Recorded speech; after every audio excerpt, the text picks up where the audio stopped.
we know that about for noun.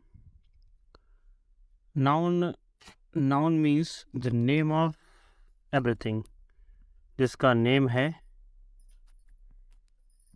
वो noun है. जहाँ नाम है वहाँ पर क्या है, नाउन है. तो a noun is a word that names a person, place, thing और आइडिया. इसमें या तो पर्सन का नाम, प्लेस का नाम, थिंग्स का नाम या फिर किसी विचार का नाम, मतलब आइडिया का नाम. जिस चीज़ को हम नाम से पुकारेंगे वो चीज़ नाउन कहलाएगी. हाँ, वो एक अलग बात है, नाउन कौन सा नाउन होगा उसको आगे जानेंगे. जैसे इसमें था पर्सन, प्लेस, थिंग और आइडिया. तो पर्सन में हमने लिख रखा है ग्रांड माँ. ग्रांड माँ भी पर्सन हो सकती हैं, दादी भाई नाउन है. प्लेस में फॉरेस्ट हो सकता है, फील्ड हो सकता है, या जो भी आपका मन करे वो सब हो सकता है. जो प्लेस है वो भी नाउन है. थिंग्स में वोल्फ हो गया, कैट हो गया, वॉच हो गई, ये सब क्या है, सब नाउन है. आइडिया में जॉय है, सैडनेस है, शोरो है, मतलब बहुत सारी चीज़ें हैं जो नाउन के नाम पे आएंगी इन पर्सन, प्लेस, थिंग और आइडिया में. फिर इसमें हम देखते हैं किसी भी वस्तु के नाम को संज्ञा कहते हैं. जैसा हमने पहले बताया है, noun is the name of a person और अ थिंग. तो according to the number, noun is two types.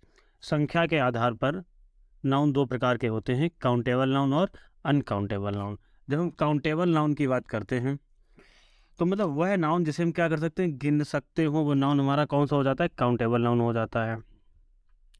एवं इस काउंटेबल नाउन के बाद आने वाला जो वर्ब होगा सिंगुलर और प्लूरल दोनों हो सकता है. जैसे मैंगो, स्टूडेंट्स, बुक, एक्सेट्रा. और जो अनकाउंटेबल नाउन है जिसे गिना नहीं जा सकता वो हमारा कौन सा नाउन है, अनकाउंटेबल नाउन है. और अनकाउंटेबल नाउन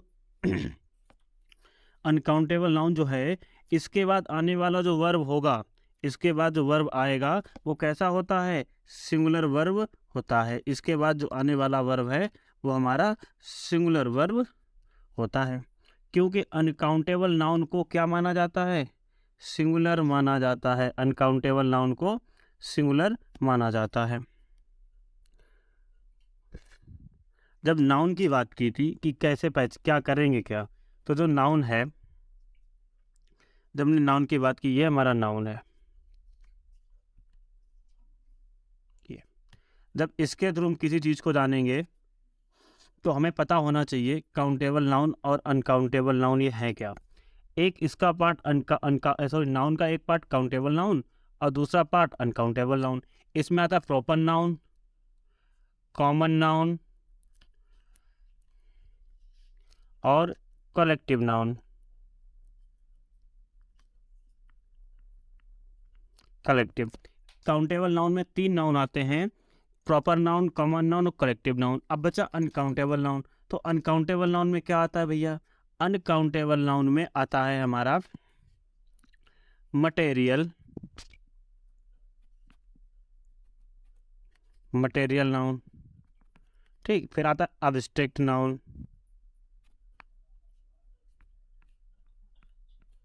अब्स्ट्रैक्ट नाउन, ये नाउन हमारे किस में आते हैं, अनकाउंटेबल नाउन में आने वाले नाउन है मटेरियल नाउन अब और abstract noun. Proper noun, common noun और कलेक्टिव नाउन ये हमारे आते हैं किसमें, काउंटेबल नाउन में. तो जब हम बात करते हैं प्रॉपर नाउन की, तो प्रॉपर नाउन का सीधा सा अर्थ है जिसका कोई प्रॉपर नाम है. जैसे गंगा, महात्मा गांधी, या आपका जो नाम है वो भी प्रॉपर नाउन है, जो मेरा नाम है वो भी प्रॉपर नाउन ही है. जब कॉमन नाउन की बात करते हैं, कॉमन नाउन का मतलब है पूरी जाति का बोध करा दे, हमें ये ना पता चले कि ये लड़का है कि लड़की है. जैसे डॉक्टर, टीचर, एटसेट्रा, बहुत सारे ऐसे वर्ड्स हैं जिनसे हमें क्या मालूम पड़ता है कि वो नाउन कैसा है, कॉमनली जिसको हम बोल देते हैं. ठीक है. फिर आता है कलेक्टिव नाउन. कलेक्टिव नाउन का मतलब है जो चीज़ें, लिविंग चीज़ें किस में रहें, लिविंग चीज़ें और नॉन लिविंग चीज़ें बोथ किस में रहें, एक ग्रुप में रहें. जैसे इसके बाद हम जानेंगे कि कैसे पहचानें. नाउन किसी वस्तु, व्यक्ति, स्थान आदि का नाम हो सकता है जिसे हम क्या कर सकते हैं, छू सकते हैं और देख सकते हैं. महसूस करने वाली बात इसमें नहीं हो रही है. नाउन किसी वस्तु, व्यक्ति, स्थान आदि का नाम होता है। अब सेकेंड बात है इसमें, दूसरी बात, ये तो पहली थी, दूसरी बात है कि एंडिंग के आधार पर यदि कोई शब्द एंडिंग वर्ड में निम्न में से अगर कोई चीज़ हो जो नीचे दी गई है, इनमें से अगर कोई भी वर्ड बनता है तो वो क्या कहलाएगा, हमारा नाउन समझा जाएगा। तो हमने बात की थी अभी तक आगे, तो इसमें आगे देखेंगे। एग्रीमेंट में हमने मेंट ऐड कर दिया तो एग्रीमेंट बन गया और नाउन बन गया। सिप में, स्कॉलर में सिप ऐड कर दिया, ग्रो में टीएच ऐड कर दी, ठीक है। और स्टेज जो था उसमें सन ऐड कर दी, स्टेशन हो गया, सन पैशन हो गया, ड्राइवर हो गया, ईआर जोड़कर इस तरह हमने नाउन को नाउन बनाया। मतलब एंडिंग वर्ड के अकॉर्डिंग, एंडिंग वर्ड के अकॉर्डिंग अगर कोई वर्ड इस तरह मिला हमें तो हमने इसको क्या बनाया, एंडिंग वर्ड के अकॉर्डिंग हमें कुछ मिला तो हमने उसको बना दिया गया नाउन ही समझा जाएगा, ठीक है, नाउन बना दिया। टी से टी वाई ये सारी चीज़ें बनाई। अब क्या है, कुछ शब्द हमेशा सिंगुलर होते हैं, मतलब सम वर्ड्स कैसे हैं, हमेशा ऑलवेज सिंगुलर होते हैं। सम वर्ड्स सिंगुलर रहते हैं, उन्हें प्लूरल बनाना संभव नहीं है, पॉसिबल नहीं है, जिन्हें कभी भी प्लूरल नहीं बना सकते। वो हमारे वर्ड्स हैं ये poetry, scenery, machinery, stationery, jewellery, surgery, crockery, luggage, baggage, knowledge, postage, percentage, police, dust, information, furniture, money, music, coffee, इन्हें प्लूरल नहीं बना सकते। अब मेन चीज़ है कि हमें इरर दिया किस तरह जाएगा, एग्जाम में जब हमारे सामने इरर आता है वो कुछ इस तरह आएगा। जो वर्ड्स अभी मैंने बोले हैं कि मतलब some words are always singular then not possible to make plural, तो उनको हमें प्लूरल बना कर दिया जाएगा। जो वर्ड्स अभी हमने बोले हैं, या तो उन वर्ड्स को हम प्लूरल बना के देंगे, या फिर इन सभी शब्दों के पहले ए और एन का यूज करेंगे। किनका करेंगे, ए और एन का यूज करके देखेंगे कहाँ पे क्या लगेगा, ये हमें लोगों को देखना आर्टिकल के अकॉर्डिंग, ठीक है।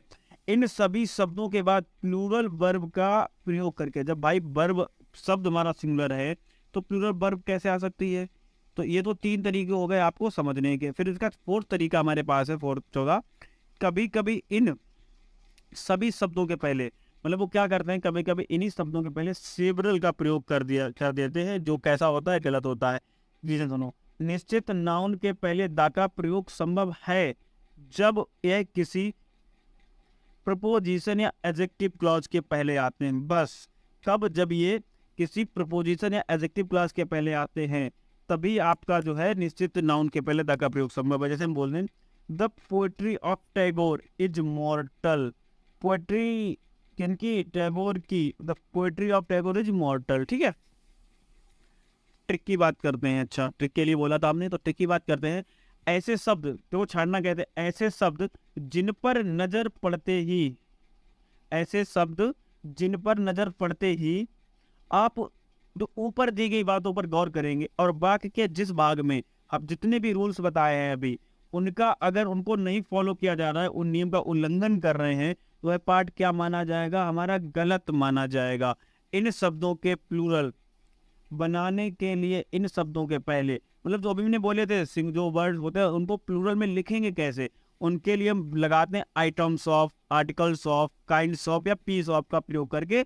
जो वो वर्ड जो हमेशा सिंगुलर रहते हैं, प्लूरल नहीं बनाए जा सकते हैं, उनको प्लूरल फॉर्म में लिखने के लिए इन वर्ड्स का यूज होता है। देखेंगे कौन सा सही है कौन सा करेक्ट है, इनके आगे जाने इसी अभी जानेंगे। हमने बोला सी रीड्स बायरॉन्स पोएट्री, और फिर हमने बोला सी रीड्स बायरॉन्स पोएट्रीज। उसमें क्या था, पोएट्री तो है कैसा रहता है, हमेशा सिंगुलर रहता है, और ये कैसा हो गया, पोएट्रीज गलत हो गया, तो ये तो गलत है, इसमें लिखा भी ये वाला करेक्ट, ये वाला इनकरेक्ट है, ठीक है। A piece of advice is good, correct है। Piece of advices are good, ये भी करेक्ट है। क्यों गुड है, ध्यान से देखना, ये रहा सिंगुलर जी। A piece of advice is good, correct है। पीस ऑफ एडवाइस, देखो पीस ऑफ एडवाइस आ हटा दिया, पीस रह गया, आर गुड, प्लूरल, प्लूरल। फिर है a piece of advice, a piece of advice are good, आ भी लगा आर भी लगा, तो कैसा हो गया, गलत हो गया। रूल नंबर 2 देखते हैं इसमें, एडजेक्टिव के पहले द का प्रयोग करने से, एडजेक्टिव के पहले जो एडजेक्टिव वर्ड्स आएंगे उनके पहले द का प्रयोग करने से किसकी तरह व्यवहार करेगा, प्लूरल नाउन की तरह व्यवहार करने लगेगा। जैसे इसमें दिया गया है पुअर और द पुअर। पुअर का मतलब होता है गरीब, द पुअर का मतलब गरीब लोग, मतलब बहुत सारे गरीब लोगों की बात करेगा। द पुअर आर ऑनेस्ट, ठीक है। द पुअर्स और ऑनेस्ट, देखो ये सिंगुलर बना दिया एस लगा के, जो लगाना नहीं है मैं यहाँ पर आर के साथ में, तो ये क्या हो गया, गलत हो गया। बच्चा बच्चा भी बता देगा ये चीज तो। द सिक आर वीक, सही है। द सिक इज वीक, ध्यान से देखना। द सिक आर वीक, हमने कहा प्लूरल की तरह व्यवहार करने लगता है, तो भैया द लगाने पर प्लूरल बन गया, द लगाने पर सिंगुलर कैसे रह सकता है, इसलिए क्या हो गया, गलत हो गया।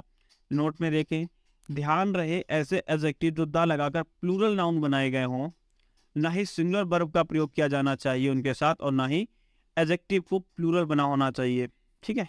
ये चीज ध्यान रखने वाली है। अगर ये छोटी सी बात याद रखोगे तो गलतियां होने की संभावनाएं खत्म हो जाएंगी। मतलब एडजेक्टिव को जो हमने द लगाकर प्लूरल की बात उसे व्यवहार करवाया है, प्लूरल बनाया है, उनके साथ सिंगुलर वर्ब का प्रयोग करना ही तो पक्की बात है। अगर सॉरी, ना ही सिंगुलर वर्ब का प्रयोग होना चाहिए उनके साथ, जिनको हमने प्लूरल बनाया है द लगा के, उनके साथ सिंगुलर वर्ब नहीं आएगी, और ना ही एडजेक्टिव को प्लूरल होना चाहिए, ठीक है। रूल नंबर 3 देखेंगे आगे। कुछ नाउन्स हमेशा कैसे होते हैं, प्लूरल होते हैं, इस जिनका सिंगुलर फॉर्म नहीं होता है।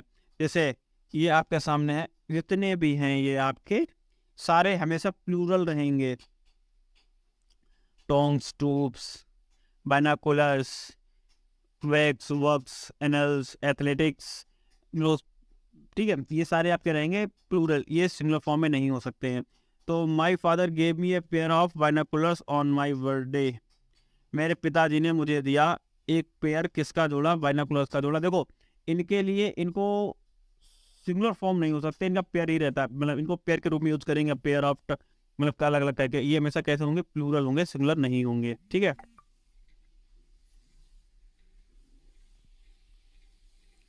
वैसे सभी वस्तु या शरीर के अंग जिसका निर्माण, रचना दो एक समान हिस्सों के मिलने से हुआ है, मतलब दो एक जैसी चीजों के मिलने पर हुआ है, एक भाग को अलग कर देने पर वस्तु या शरीर के अंग बेकार हो जाते हैं। क्या समझे जाते हैं, प्लूरल समझे जाते हैं। जैसे हमारी आंखें,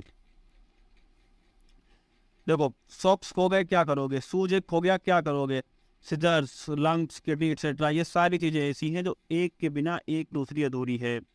तो वेयर इज माई शूज, गलत है, where are my shoes is correct. क्यों, क्योंकि जूते दो हैं, आप क्या एक शूज तो पहन के जाओगे नहीं, कि एक जूता पहना पैर में उछल दिए। वेयर आर माई शूज या where are my socks are correct, यह हो गया हमारा गलत।